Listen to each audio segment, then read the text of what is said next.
Selamat datang di Comika, Bang Indra Frimawan. Terima kasih sudah mengundang saya di acara ini.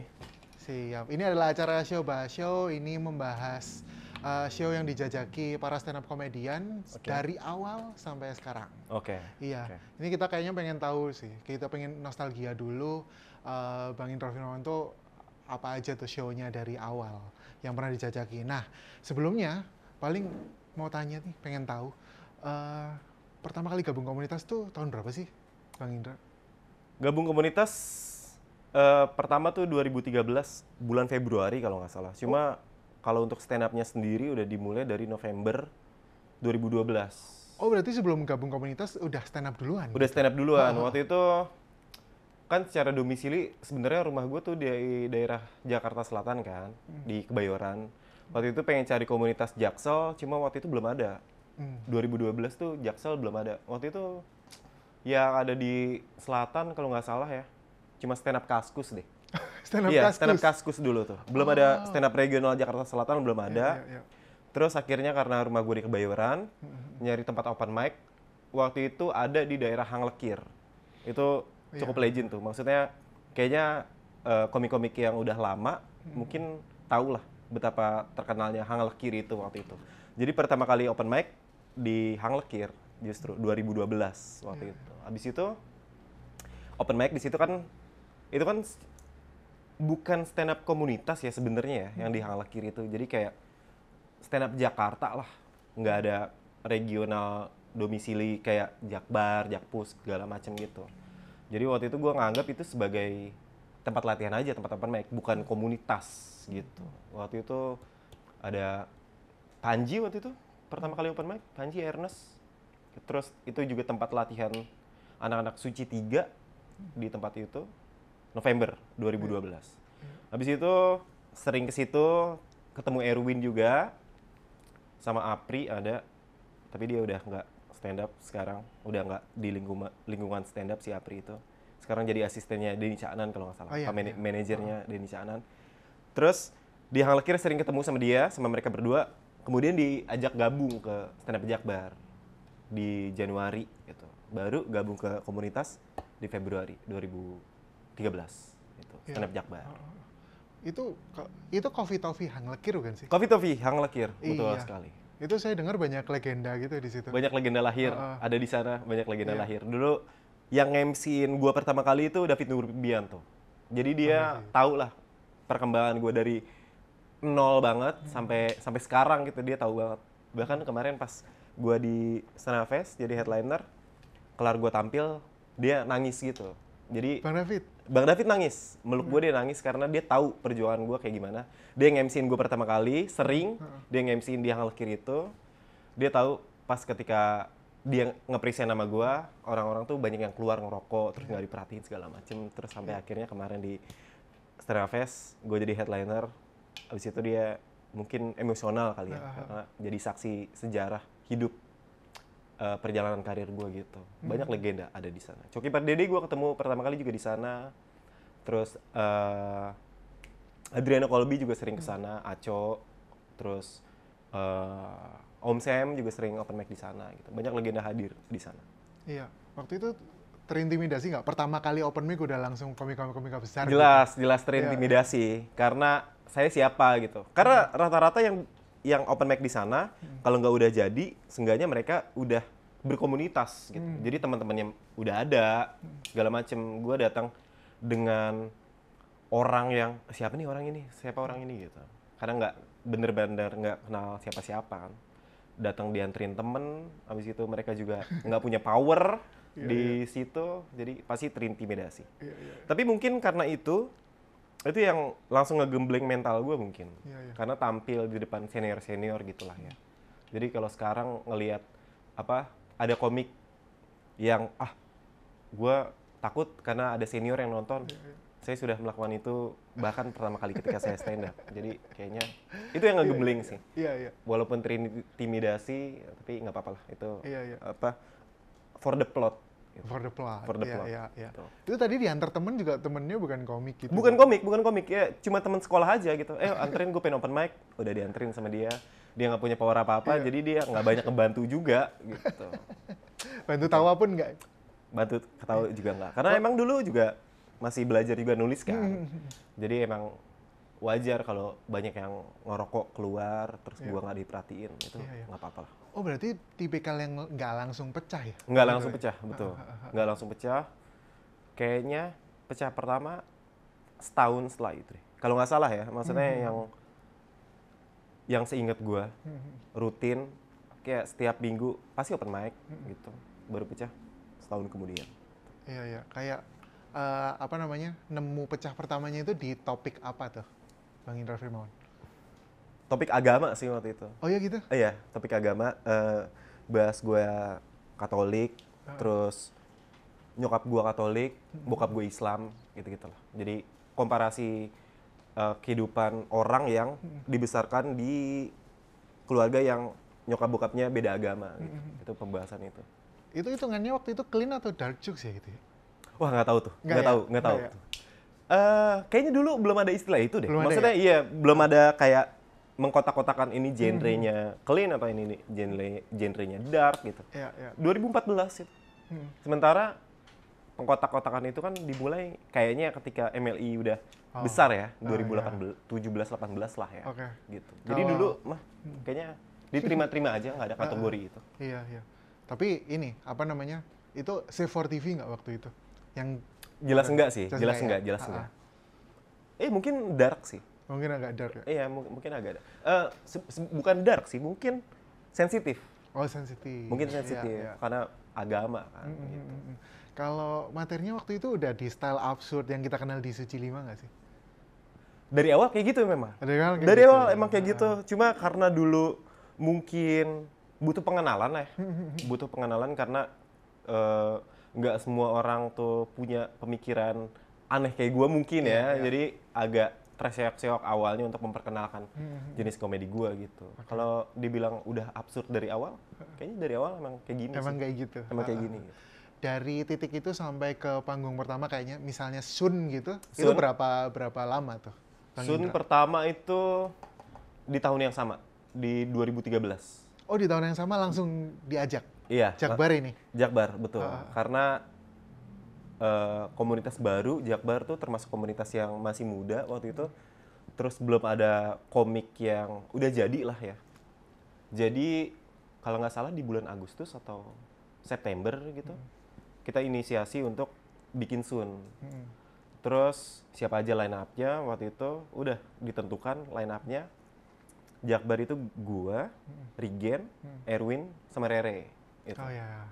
Itu panggung pertama lah ya. Panggung pertama yang ditonton orang datang bayar gitu. Itu panggung pertama. Gestarnya waktu itu G sama Dono. Habis itu gue salah satu yang terbaik lah di situ, di Sun itu gitu. Kalau dulu lu gabung stand up tahun berapa, Indra? Tahun 2012.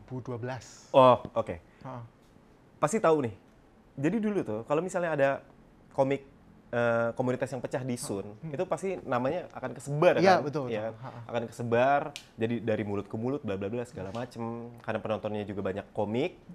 Terus dulu masih giat-giatnya berstand up orang-orang, kalau sekarang kan udah giat-giat bekerja ya. Dulu tuh nama gue udah sampai mana-mana gitu. Iya. Kedengarannya karena di Sun itu. Betul. Di Sun itu. Luar biasa sih waktu itu. Itu penerimaan penontonnya kayak apa itu terhadap materi Bang Indra? Waktu itu karena udah lebih matang mungkin ya, udah lebih bisa nulis materi, jadi penerimaan penonton tuh enak-enak aja sih. Mungkin kesannya adalah gue tadi ngetawain apa ya gitu. Waktu Sun itu, si Ari Kriting juga nonton kan Sun waktu itu, dia juga cerita dia nggak ngerti kenapa orang-orang banyak yang ketawa gitu. Dia juga nggak ngerti. Bahkan pas kemarin gue bukan interview sih ya, podcast sama dia sama Mamat di Mari Kemari itu, dia juga menceritakan itu karena pas nonton gue pertama kali dia kayak bingung, ini orang-orang ngetawain apa ya gitu. Karena yaudah sekedar aneh aja materi gue waktu itu. Kebanyakan one liner yang pecah-pecah gitu, nggak ada runutannya, cuma setup punchline gitu-gitu aja. Gitu. mungkin agak melenceng dikit. Kenapa ada nama Dono ya di Sunnya Jakbar? Eh, Jakbar itu mungkin core pertama kita bikin Sun adalah yang pertama komik yang mengundang massa. Makanya kita ngajak Dono. Waktu itu Dono baru kelar Suci 3. Enggak, Deng. Dono. Namanya si G itu udah tinggi lah ya. Udah kelar jadi juara Suci, terus juga peminatnya juga banyak. Dan itu yang pertama, harus mengundang massa gestarnya. Yang kedua, core Jakbar itu pengen ngundang komik yang local heroes. Gitu. Makanya kita ajak Dono. Karena di Sun Jakbar yang kedua juga kita melakukan hal yang sama. Yang ngundang massa waktu itu, lupa deh. Pokoknya yang local heroes-nya itu Karjo, Surabaya. Gitu. Sun ketiga, Ardit, gestarnya. Terus local heroes-nya Cacing Medan. Kayak gitu. Jadi emang kita bikin sistemnya kayak gitu. Yang satu mengundang massa, yang satu ngasih kesempatan local heroes untuk tampil di Jakarta gitu. Oke. Setelah itu Suci ya? LKS dulu. LKS dulu. LKS dulu. Iya. 2014 itu LKS. 2014 LKS. Waktu itu udah ada pengumuman LKS kan? Iya. Karena ini masa peralihan dari Suci 4 mau ke Suci 5, Kompas bikin program LKS. Waktu itu gue nggak sama sekali sejujurnya nggak tertarik ikut LKS. Karena ngejarnya lebih ke Metro TV waktu itu. Yang stand up show aja. Stand up show. Itu, dan gue juga lebih sering nonton Metro daripada Suci. Waktu itu tim Kompas karena kantornya deket di Palmerah, Jakarta Barat. Tim Kompas main ke tempat open mic untuk ngerekam audisi LKS ini. Terus karena Jakbar waktu itu anggota komunitasnya masih sedikit, jadi ya udahlah daripada nggak ada komik lagi gitu. Kasian tim Kompas sudah datang ke tempat itu, daripada nggak ada komik, gue tampil. Ada 8 orang kan, dibagi 2 tim waktu itu. Malang kan dua itu kan, dua tim kan. Kita juga ngirimnya ada 2 tim, jadi 4-4. Gua, Andi, Pandu, terus Kikoy, terus ada Diki, Erwin, siapa lagi? Arifin kalau nggak salah. Satu lagi gue lupa siapa. Dari 4 ini dikirim, ternyata dari pihak Kompas pengen nyatuin 2 tim ini gitu. Jadi ada yang dipilih dari berdasarkan masing-masing tim ini. Yang dipilih akhirnya gua, Erwin, Kikoy, sama Diki gitu. Jadi udah 4 orang ini yang mewakili Jakbar di LKS. Iya. Itu juara ya lawan Medan? Iya, itu juara 2 sama Medan itu waktu itu. Itu salah satu kebanggaan sih. Bukan cuma buat personal gua, Erwin, Kikoy, sama Diki, cuma kebanggaan karena bisa bawa nama Jakbar gitu. Bisa dikenal lah. Karena ada satu momen waktu 2013 atau 14 gitu, gue lupa. Kita anak-anak Jakbar datang ke show-nya Krisna Hareva. Kita datang pakai baju Jakbar. Rame, sekitar 10 orang atau lebih gitu. MC-nya waktu itu Awe sama Ajis 2000. Sebelum acara mulai, biasa nge-MC mereka kan kayak ngata-ngatain penonton atau apa gitulah ya. Terus ada satu momen, tepuk tangan untuk Jakbar, kata si Awe ini. Kayaknya Awe masih inget cerita ini. Ini jadi dendam yang akhirnya jadi bahan bakar buat anak-anak. Tepuk tangan untuk anak-anak stand up Jakbar gitu. Udah. Jakbar nggak ada komiknya gitu. Anak-anak denger itu jadi kayak dendam, terus jadi bahan bakar pribadi. Akhirnya itu dibuktikan di LKS, jadi kebanggaan buat komunitas kita sendiri gitu. Apalagi waktu itu semifinal kalau nggak salah. Semifinal atau perempat final kita ngalahin Bekasi. Waktu itu. Iya. Jadi ada hal yang kayak nih anak-anak Jakbar nih kayak gini nih gitu. Iya. Luar biasa. Iya. Kayak balas dendam ya rasanya. Iya, balas dendam karena akhirnya terlecut dari kata-kata si Awe kayak gitu. Jadi anak-anak tuh, nulis kita buktiin anak-anak Jakbar ada sesuatu gitu. Oke. Kalau Bang Indra sendiri tuh seneng berkompetisi nggak sih sebenarnya? Tadi kan pengennya ke Metro aja. Iya. Kalau menurut Bang Indra gimana tuh soal kompetisi? Awalnya gue suka kompetisi. Tapi setelah LKS kayaknya seru juga kompetisi. Seru karena ternyata ada ego di mana gue pengen tampil lebih baik dari peserta yang lain gitu. Jadi itu juga memacu gue sendiri gitu kan. Karena ada kompetitornya lah. Kasarnya kalau sendiri show itu kan kayak kita ngawang-ngawang sendirian kan. Kita nggak ada yang mesti kita dalam tanda kutip kalahin atau kita nggak berusaha untuk jadi lebih baik dari siapa segala macam karena ya udah show aja gitu. Tapi ternyata setelah ikut LKS menumbuhkan sifat gue yang kompetitif itu. Gitu. Baru 2015 Suci itu. Iya. Akhirnya mau ikut Suci gitu ya. Akhirnya ikut Suci. Itu juga nggak terlalu ngoyo kayak gimana banget ya ikut Suci itu. Karena modalnya yang pertama udah ada di LKS. Berarti soalnya tim LKS kan tim yang sama yang buat Suci itu kan. Jadi secara database mungkin gue udah dipercaya sama mereka karena gue udah membuktikan kualitas di LKS lah ya. Si Erwin, Rigen sama Apip waktu itu bukan ngoyo sih, lebih ke yuk kita audisi Surabaya. Iya. Ya kan, mereka audisi Surabaya. Mereka ngajak gue, tapi gue nggak mau karena nggak usah lah, kayak jauh, capek-capekin aja. Gue di Jakarta aja gitu, gue mikir. Terus Rigen sama Apip dapat golden ticket di Surabaya. Gue cuma ikut yang di Jakarta aja. Karena gue ada keyakinan itu tadi udah dapat trust dari orang-orang Kompas. Gue tinggal bikin trust ke juri-juri aja gitu, ke Radit sama Om Indro. Gitu. Jadi di Jakarta aja dan ya dapat golden ticket gitu.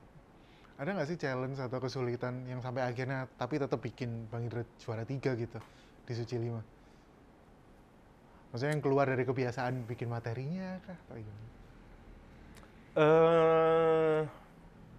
Ternyata yang gue rasain di Suci 5 itu ya, ternyata gue tuh orangnya mepet. Mepet itu dalam arti kayak percuma gue udah nulis seminggu, tapi kalau misalnya gue ngerasa nggak yakin, ini materi pasti bakal jadi nih gitu. Jadi kebiasaan yang akhirnya timbul di Suci 5, gue nulis materi itu malam sebelum besoknya show. Gitu. Jadi malamnya itu pasti begadang sampai pagi gitu. Malamnya baru show karena kayak belum pernah di open mic-in, cuma gue tulis doang. Ya udah dibawainnya pas di show-nya aja gitu. Iya. Biasanya kalau di keseharian emang kayak gitu, emang kayak mesti mepet dulu baru bisa jalan gitu. Atau enggak emang sih, preparation sebenernya. enggak? Iya ya. Tetap ada preparation, cuma beberapa kali apa yang udah gue tulis sebelumnya itu akhirnya kayak mentah aja gitu. Karena kan H-1 sebelum show itu ada open mic Suci kan. Buat ngetes materi kita dulu. Tapi biasanya kalau gue udah persiapan terus open mic Suci, terus nggak lucu, gue jadi insecure sendiri kan pas itu, kayak gitu. Jadi either preparation ini nggak gue bawain di open mic atau gue nulis di malam sebelumnya. Yang gue lakukan ya nulis di malam sebelumnya gitu. Iya, oke. Satu-satunya yang preparationnya lama itu roasting pada Indro tuh. Itu materi udah ada. Bahkan gue nggak tahu ada tema roasting atau enggak. Tapi gue yakin materi ini pasti akan gue bawain gitu. Iya. Makanya cukup oke lah penampilan gue waktu itu. Pas yang roasting Indro karena emang persiapannya udah lama gitu. Itu beneran keresahan murni gitu. Iya. Gitu. Oke, mari kita ngomongin yang callback. Itu Callback. adalah tour atau adalah special show? Itu tour. Itu yang ngebentuk, yang mengonsepkan itu dari Kompas atau dari kalian sendiri? Dari kita sendiri sih. Karena sebelumnya kan Suci 4 itu bikin Rule of Three. Rule of Three, betul. Abdur, Jawin, David. Juara 1, juara 2, juara 3. Terus karena ngeliat itu, kita terlintas buat kayak, kita bikin juga lah. Gitu. Yang pertama, karena ngelihat mereka, dan yang kedua pemilihan nama callback karena sebelumnya Rule of Three. Rule gitu. of Three, iya. Masih ada apa? Nama teknik stand up-nya lah. Terus kepikiran callback dengan filosofi setelah kita jalan bertiga, kita akan jalan satu-satu gitu. Untuk callback gitu. Intinya kayak gitulah. Makanya setelah callback itu kita masing-masing bikin special show sendiri. Gitu. Kalau dari callback itu materi yang dipilih Bang Indra adalah kompilasi atau penulisan baru tuh? untuk show? Penulisan baru sih. Penulisan baru karena lu boleh tanya ke siapapun alumni Suci ya. Materi-materi kita, alumni Suci, kalau kita ngelihat lagi pas kita di Suci, itu materi-materi jelek semua. Oh gitu? Iya. Lu boleh tanya sama siapapun gitu. Gue sih ngerasa kayak gitu ya. Dan beberapa orang-orang yang gue tanya juga ngerasa kayak gitu karena kita tuh ada di tekanan yang besar lah ya.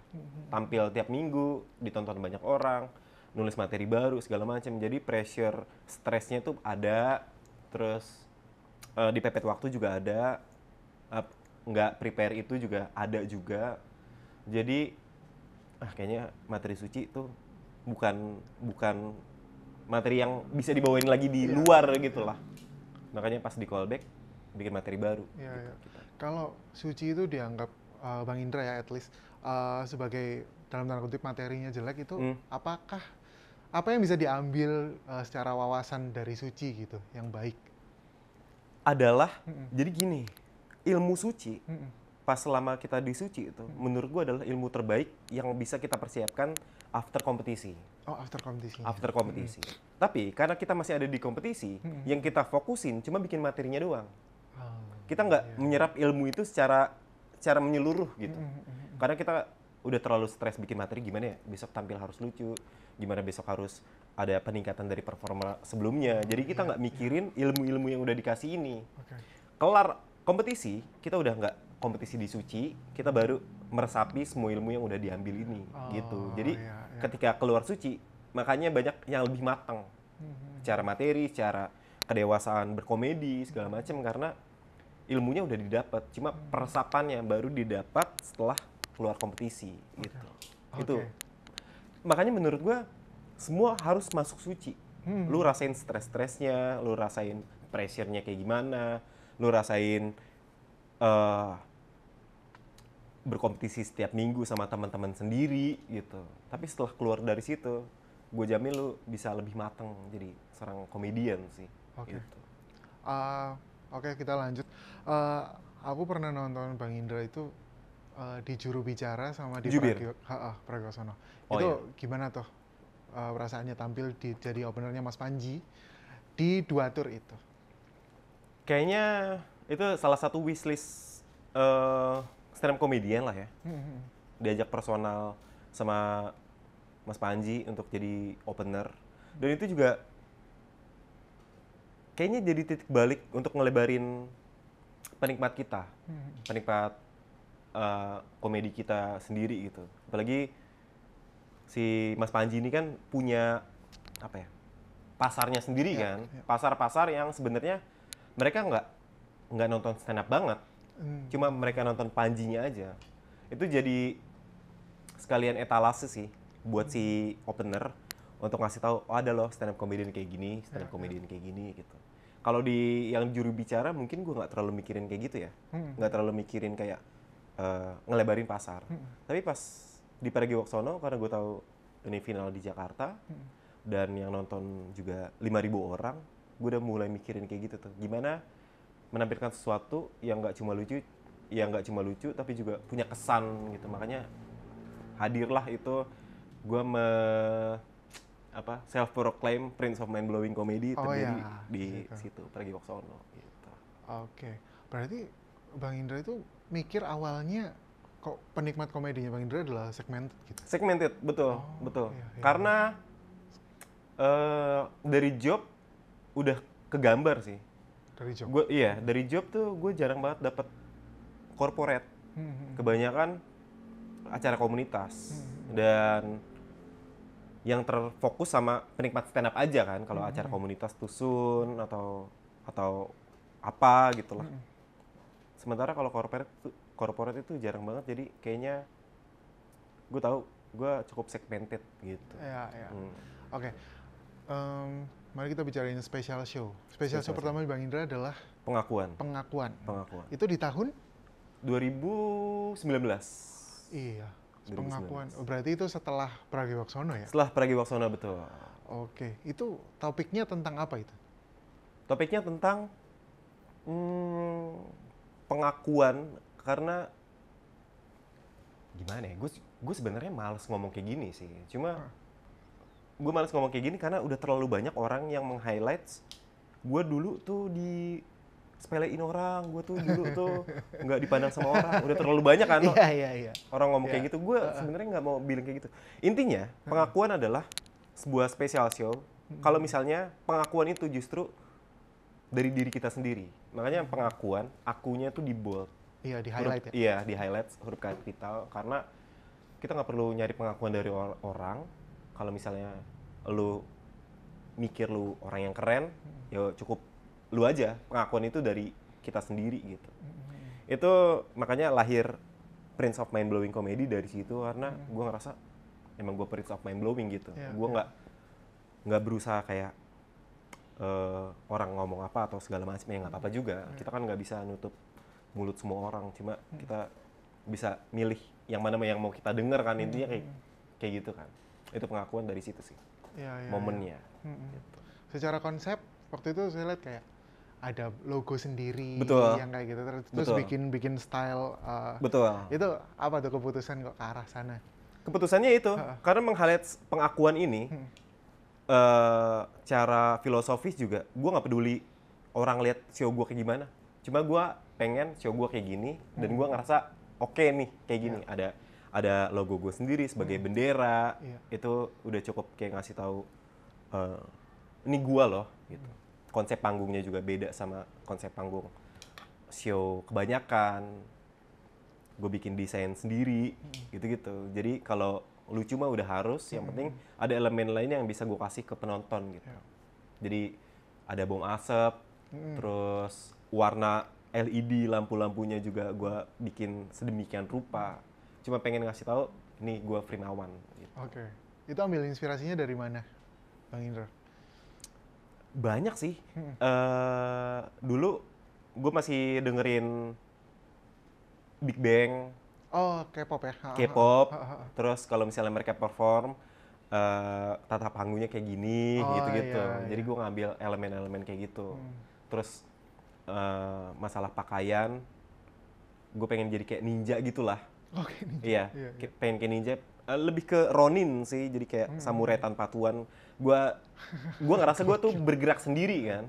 Gue bergerak sendiri. Gue nggak punya manajemen, terus dulu masih agak introvert gitu, nggak bersosialisasi sekarang, jadi hal-hal kayak gitu yang gue ambil. Gitu. Berarti ambil inspirasinya dari seni luar komedi gitu. Betul, ngambil seni dari luar komedi. Terus pakaian rambut gue waktu itu gue cat putih juga, terus ada bendera kayak ngasih tahu ini panji-panji sesuatu lah gitu. Kalau misalnya ada peperangan kan, ada yang bawa bendera, ini gue kasih tahu nih, I'm in war gitu. Tapi nggak in a war kan waktu itu? Nggak in a war, cuma kayak gue mau ngasih tahu, gue pengen berjuang untuk ngasih tahu ini loh gitu. Kayak kalau misalnya peperangan kan, bendera ini ditancapin untuk kayak nguasain kan. Gue pengen ngasih tahu kayak gitu sih. Alright. Gitu. Kemudian special show kedua berjudul? Yang kedua itu bukan spesial show. Itu bukan spesial show ya? Yang kedua itu Hah itu. Yang Hah itu gue ngerasa bukan spesial show. Gue ngerasa itu kayak stand up show aja. Stand up show aja. Yang membedakan dari pengakuan adalah pengakuan materinya lebih personal. Lebih personal. Kalau Hah itu materinya lebih buat fun aja.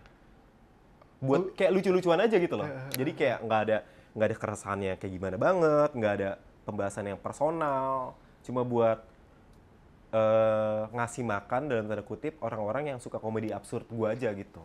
Makanya konsepnya gitu. Stand up show aja gitu. Padahal itu sampai ada turnya ya? Atau showcase waktu itu? Ada tour. Yang pertama dibikin show dulu di Ketawa Comedy Club. Abis itu kayaknya seru juga kalau gue bikin tour. Akhirnya baru mutusin buat tour ke Bandung, Jogja, Surabaya, sama Bali. Ke Denpasar. Kalau Bang Indra bandingkan penerimaan penonton atas yang personal, yang pengakuan ini, sama yang lucu-lucuan aja, seperti Hah ini gimana perbedaannya? Ternyata, ini gue juga pelajari. Jadi mungkin next-nya, spesial itu gue cuma bikin di Jakarta aja. Karena ternyata penonton luar kota, itu mereka cuma tahu gue sebagai komedian absurd doang gitu. Jadi next-nya gue bikin stand up tour, mungkin Hah hah lagi gitu. Oh iya. Kayak gitu. Oh yang udah diumumin kemarin ya? Betul. Itu yang tur hanya hah aja? Itu hanya hah aja gitu. Oke. Jadi secara konsep hah 1 udah kemarin, Iya, di situ hah 2, hah 3 gitu. Oke, Ini yang dibikin tur. Karena penerimaannya kalau untuk personal tuh kayaknya terlalu berat untuk mereka deh. Oh iya ya? Menurut gue sih kayak gitu. Karena pengakuan tuh kayak penontonnya nggak sepecah hah lah. Secara materinya ya, secara konsep show-nya. Gue juga agak ketahan ngomongin ini ke orang-orang yang menurut gue nggak deket gitu. Kalau Jakarta kan deket ya. Iya, iya. Dan kayaknya secara banyak-banyakan followers gue di Jakarta tuh lebih banyak gitu dibanding kota-kota lain gitu. Oh gitu ya. Kalau misalnya ini saya mau tanya, yang kalau materi stand up fest misalnya, itu lebih dekat ke hah atau lebih dekat ke pengakuan? Ke pengakuan. Itu lebih personal. Itu materinya lebih personal dan masih ada ego gue yang terbaik nih gitu. Oke. Kayak gitu. Itu materi di stand up fest. Kalau personal itu, kalau Bang Indren ya, arahnya itu kemana? Ke diri atau ke percintaan? Ke diri sih. Ke apa yang gue rasain sih. Apa yang gue rasain dan apa yang ada di kepala gue yang pusing-pusing di kepala. Kalau materi tuh materi-materi kayak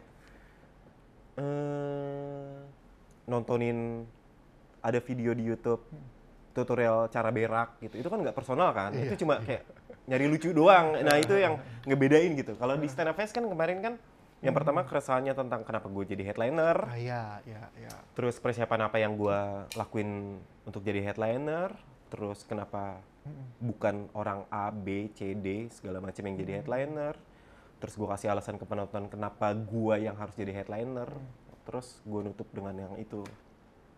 Dan menurut gue itu lebih ke kayak show off gitu, kayak ngasih tahu ke orang-orang, nih Primawan nih gitu. Oke. Ini sebelumnya mohon maaf kalau ada salah, mohon diralat ya. Oke. Kayaknya pernah mengumumkan sebuah show yang nggak jadi nggak sih? Show yang nggak jadi itu kamuflase. Kamuflase, betul. Kamuflase itu lanjutan sequel dari pengakuan sebenarnya. Yang pengakuan kan yang di-highlight kan aku, kamuflase yang di-highlight kamu. Kayak gitu. Itu show yang rencananya mungkin akan gue jalanin di 2026 atau 2027. Oke. Itu topik-topik tentang percintaan. Oh, topiknya tentang percintaan. Tentang percintaan, karena selama gue stand up, selama ini gue belum pernah bahas tentang itu tuh, secara personal gitu ya, secara show. Jadi kayaknya gue harus bikin satu spesial show sendiri yang full ngebahas tentang percintaan. Makanya gue kasih nama judul kamuflase gitu, kayak gue berkamuflase lah kalau ternyata selama ini tuh gue galau gitu intinya gitu lah. Iya. Oh, tapi itu tidak ditampakkan di kayak betul. Nggak ditampakkan, yang orang-orang ngelihat kan gue tuh fine-fine aja, kayak ngelihat lu mah ganteng nyari cewek gampang. Intinya kan kayak gitu kan, padahal sementara di hati gue juga gitulah. Itu nantilah ya penjelasan tentang kamuflase. Oke, berarti itu ditunda lagi untuk yang 2025 ini dong? Betul, itu ditunda lagi karena sekarang gue lagi menjalin hubungan, jadi kayaknya masih banyak hal yang masih bisa terjadi di hubungan kita. Terus pasti premisnya juga akan bakal nambah segala macam. Terus yang di 2025 ini pengen kayak ngasih pijakan untuk gua comeback setelah hiatus sih. Kayak gitu. Iya. Di 2025 ini. Oh ya, mungkin bisa diceritain kenapa, sedikit aja, meringkas aja, kenapa kau memutuskan hiatus dan kenapa memutuskan kembali. Gitu. Yang pertama secara singkat ya. Intinya gue udah mencapai semua level komik di komunitas sih. Dan puncak-puncaknya tuh di Stand Up Fest. Karena Stand Up Fest adalah panggung pertama yang pengen gue tampil di situ. Gitu. Di 2013, yang tadi gue cerita, gue gabung Jakbar itu. Di bulan Juli ada Stand Up Fest pertama. Terus gue jadi volunteer sama anak-anak Jakbar, terus gue ngeliat panggungnya, terus gue kayak suatu saat, bukan suatu saat sih, tahun depan gue harus naik di Stand Up Depan. Fest. Gitu. Tahun depan, 2014 Heeh. ada Stand Up Fest lagi, gue masih jadi volunteer, Volunteer. nggak naik lagi. Tahun depan gue harus ada di Stand Up Fest karena gue mikir udah LKS, udah suci. Oh waktu itu 2013 gue pengen ikut street comedy karena finalnya di Stand Up Fest, tapi nggak jadi. 2014 gue pengen tampil di Stand Up Fest, gue ikut street comedy lagi tapi nggak jadi lagi. Terus di 2015 gue nggak ikut street comedy karena gue pikir gue mah diajak ini, gue mikir waktu itu ya. Karena udah LKS, udah juara suci juga, ternyata di 2015 gue nggak dipanggil di Stand Up Fest. Terus ya udah mimpi itu gue kubur sampai akhirnya pas tahun kemarin gue tampil di Stand Up Fest pertama kali, terus langsung jadi headliner. Kayaknya semua checkpoint yang banyak komik pengen udah gue dapetin. Tampil di festival komunitas, tampil jadi line up Sun, udah. Diajak Sun komunitas lain udah, terus ikut LKS bawa nama komunitas udah, ikut Suci juara 3 udah, bikin tour bertiga udah, bikin spesial show sendiri udah, jadi opener Panji udah, terus diajak ke acara komunitas festival stand up hutan Jambore udah, terus akhirnya mimpi yang terakhir Stand Up Fest.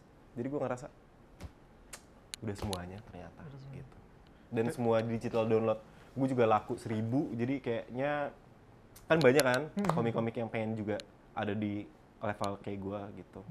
Terus udah, karena setelah tampil di Stand Up Fest gue langsung ngerasa kosong, apalagi ya yang belum gue capai gitu. Di stand up sendiri gitu. Makanya gue memutuskan untuk hiatus. And then kembalinya kenapa? Dan kembalinya sederhananya cuma satu sih. Ada keluarga yang harus saya kasih makan. Itu ya. Sederhananya seperti itu. Jadi itu bensin yang memutuskan gue untuk comeback mungkin. Kalau kemarin kan masih mikirin tentang ego personal lah ya.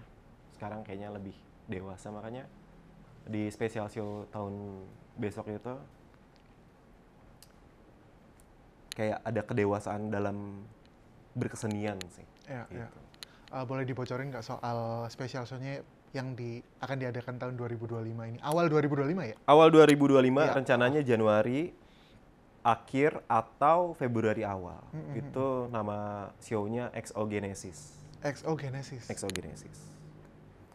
Secara penjudulan agak ini ya, tidak lazim bisa dibilang. Exogenesis adalah apa tuh? Gue selalu suka menceritakan tentang ini. Exogenesis itu term dari bahasa Yunani. Exogenesis, exo itu luar, genesis itu penciptaan atau awal mula. Makanya kitab Kejadian kan namanya Genesis. Oh kan? iya. Exo itu luar, genesis adalah penciptaan atau awal mula. Istilah exogenesis itu dipakai sama ilmuwan antariksa yang mereka berhipotesa kalau kehidupan di bumi itu dimulai dari tempat lain di luar bumi. Ngerti nggak maksudnya? Iya, agak. Jadi kehidupan di bumi, menurut ilmuwan antariksa, itu dimulai dari tempat lain di luar bumi. Nama istilah tersebut namanya exogenesis.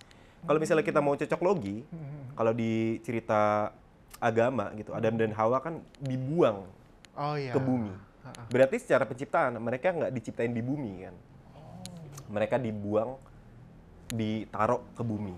Itu secara pemaknaan nama exogenesis itu. Kenapa gue milih exogenesis ini jadi special show? Karena gue ngerasa setiap manusia itu adalah planet. Kita adalah host gitu. Kita dibentuk bukan oleh diri kita. Kita dibentuk oleh sesuatu di luar kita. Kita adalah buku yang kita baca, kita adalah makanan yang kita makan, kita adalah pakaian yang kita pakai gitu.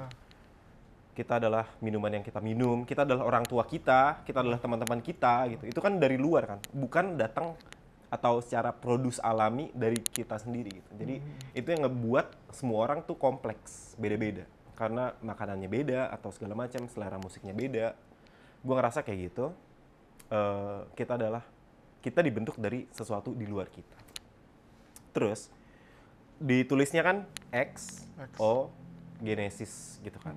X itu representasi dari 10 tahun perjalanan gue.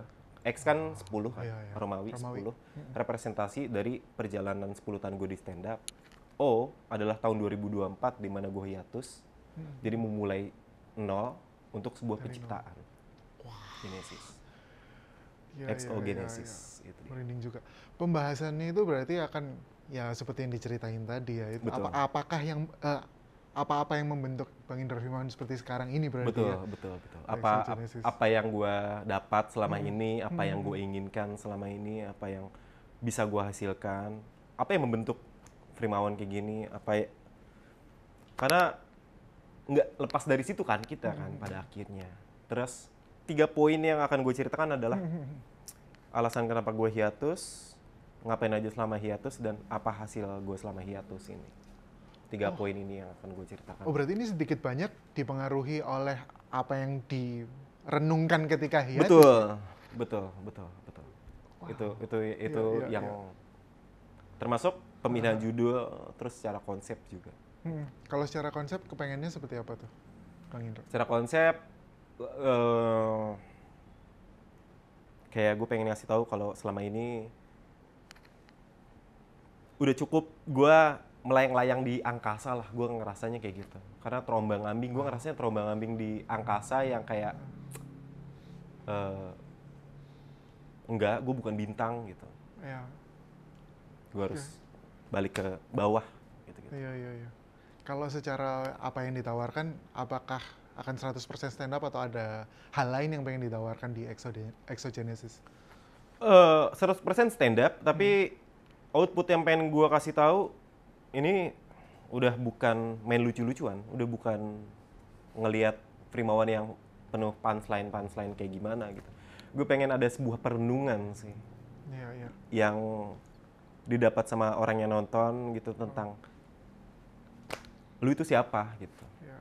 Kayak gitu. Itu berarti mau mengedepankan message-nya gitu. Betul, ingin mengedepankan message-nya, ada tendensi untuk ke situ karena waktu di Suci Radit pernah bilang next levelnya seorang seniman ketika orang yang datang nonton pulang bawa sesuatu gitu. Karena kayaknya udah, gue bukan sombong sih, nggak apa-apa lah sombong. Nggak apa-apa. Kayaknya bukan level gue lagi ngasih tahu gue lucu loh gitu. Ada hal lain yang pengen gue kasih ke orang. Iya. Jadi orang pulang, mereka mulai bertanya tentang eksistensialisme mereka di dunia ini seperti apa gitu. Oke. Ada kekhawatiran akan penerimaan penonton atau santai aja nih, Bang Indra? Santai aja sih.